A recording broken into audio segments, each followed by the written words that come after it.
Sub-Saharan Africa has been fundamental to the global prosperity of the advanced countries. And Africa had a role to play. It has a role as a raw material producer. We will not allow Sub-Saharan Africa to escape that. Okay, we do everything to keep Sub-Saharan Africa where it is, also impoverished. It's absolutely vital for the prosperity of everyone else. So let's get clear about that. Okay, and this means all the economic structures, all the global institutions, and the economics we teach everyone is all designed to keep Africa exactly where it is. And whether it is Europe or US or now China, it's always the same. We need Africa to be impoverished because we need those raw materials and we need them dirt cheap. Okay, so that's the message. It doesn't mean to say that there's nothing Africans can do. Of course there is. This is what it's about. Because if Africa does do something different, I assure you living standards of all those in Europe and North America and Asia is going to fall. Okay? And that is a big price to pay. I assure you that the West is not going to allow that without a big fight. Okay, so the job of many Western academics is to convince Africans they have to keep doing what they're doing. Okay, and to show them it's your fault that you're poor. It's not our fault. It's your fault that you're poor. You know, so this is what we do in academic institutions. We know the basic forces that have caused this underdevelopment. We know it's colonization. We cannot afford to allow Africa to industrialize and start producing manufactures. Okay, so we will do everything to stop that.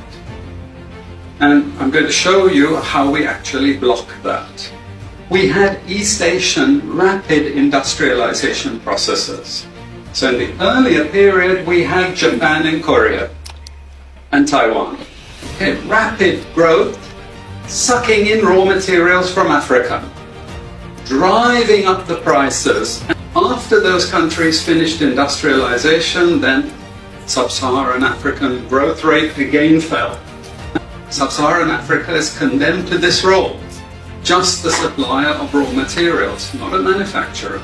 The currencies are collapsing of these countries, and many of them are Sub-Saharan African countries.